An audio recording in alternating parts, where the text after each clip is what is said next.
Say this. You made a way. Out of no way. You keep on blessing me. Welcome back, family, to Sacred and Satisfied. I'm Dr. Belinda Newkirk. And for today's conversation, I want to start by saying it is not about placing blame or pointing the finger at anybody. Today's conversation, we are going to be getting an understanding. It's all about understanding because many Christians struggle with sex. They do. They struggle with sex. They struggle to talk about it. They even struggle with saying the words.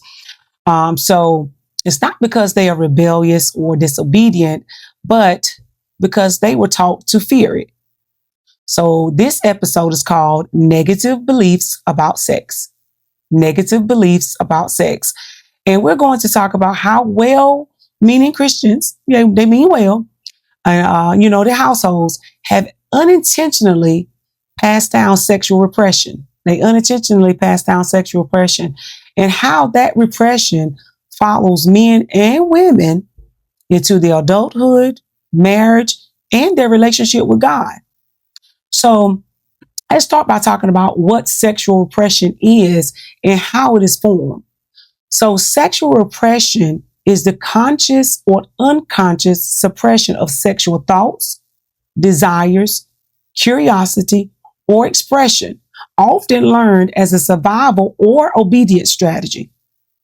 Basically meaning a sexually repressed person has natural sexual urges, but they feel forced to bury them due to fear or guilt. They feel forced to bury them due to fear or guilt. So at first, repression is intentional. Repression is intentional. You're told, don't think that way, or that's inappropriate. Good Christians don't feel that way. Avoid any mention of sex. You shouldn't be talking that way. It shouldn't be in your mind. Cast it down. You're being uncomfortable with nudity. You're even uncomfortable looking at your own self in the mirror. You hiding from yourself. You take your clothes off. You avoid any romantic relationships or any feelings that you got or any urges that you may have. So you push any thought away when it comes down to sex or any feeling towards it. But over time, repression becomes automatic. Your body learns that desire equals danger, curiosity equals shame, and expression equals punishment. So eventually, even the idea of sex creates anxiety, embarrassment, or even fear. Now, if we look at it in our Bibles at Psalms 139, God reminds us that everything that He created, it is intimate. He created it intimately and intentionally. So when something God created for covenant is treated as contaminating, confusion is inevitable. So let's look at the traditional saved household sexual beliefs. And I've talked about this a few episodes back, because in many Christian households, sexual education was like warning signs. Most parents gave out the sayings. At least I know mine did. To girls, don't get pregnant. That was the main thing. Don't get pregnant.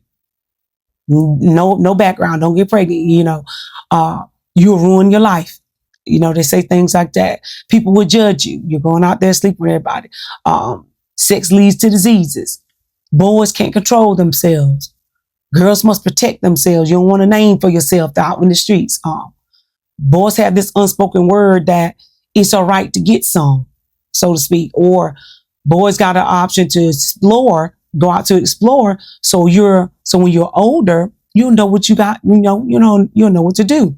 Or get all you can get while you're young, but don't get anyone pregnant. So boys are told.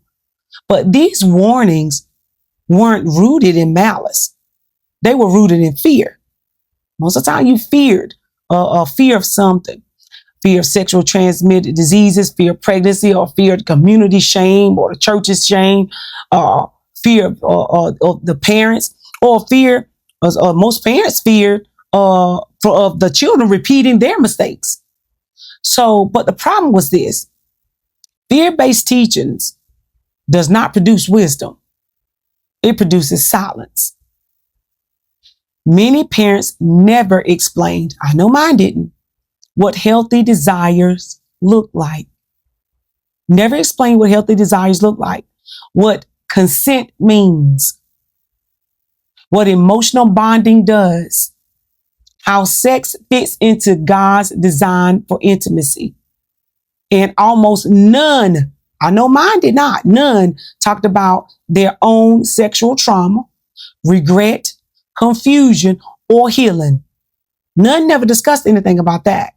Instead of clarity, most children in Christian households inherited anxiety, fear, and secrecy. When it came to sex, they inherited anxiety, fear, and secrecy. So how did this impact men? Now, that impacted men and women today? It impacted them differently. Now, women and many Christian women learn that their bodies cause men to sin. What did you do to cause that man to look at you that way? How were you dressing? What signals were you giving off? Their desires makes them impure. When they desire me in a certain way or they felt a certain way. That's what women felt. Pleasure is selfish. That's what women will feel. Silence equals holiness. So they disconnect. Women tend to disconnect from that.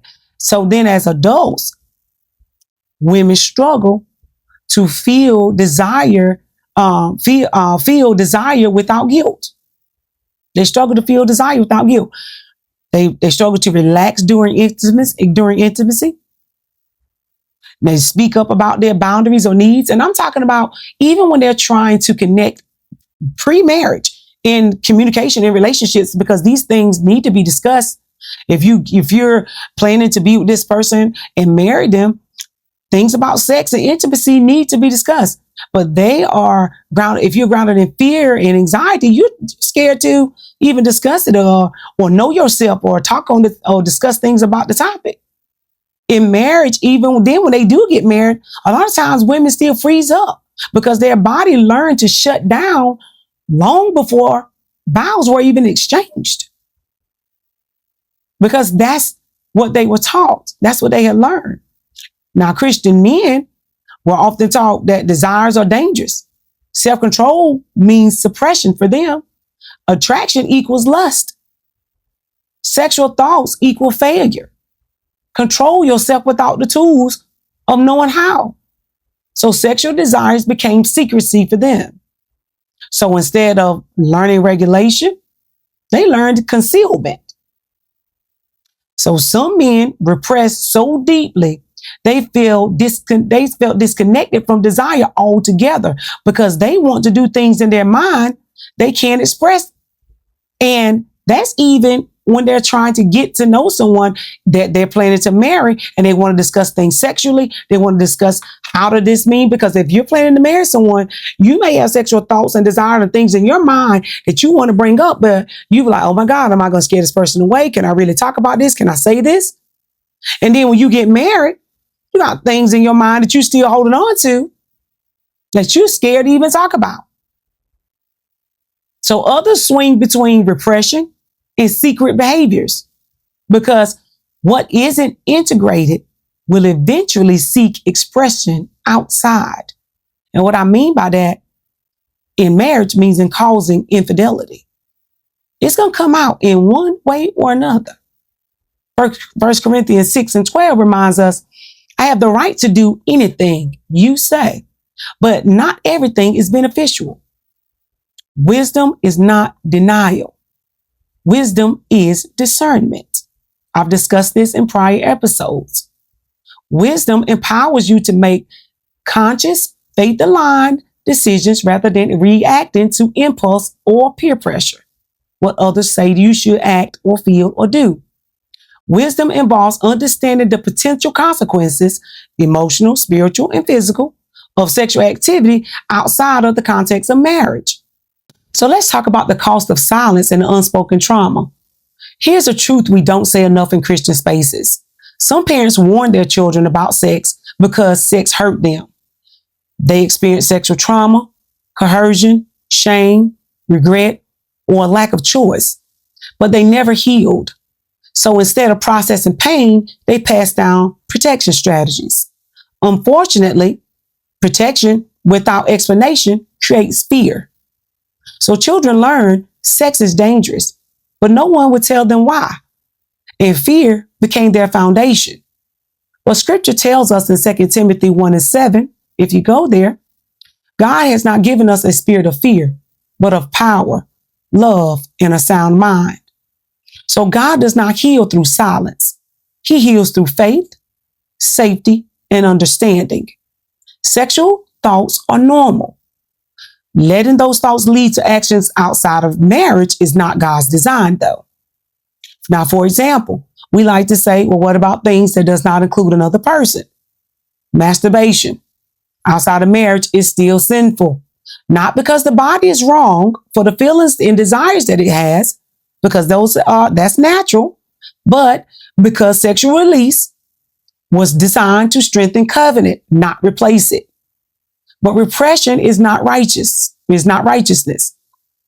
Holiness is learning how to steward desire outside of shame.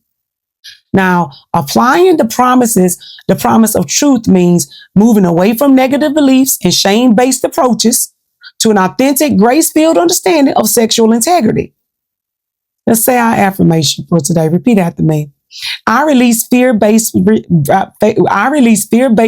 beliefs about sex and embrace God's truth, allowing my body, mind, and spirit to be healed, aligned, and guided by wisdom rather than shame.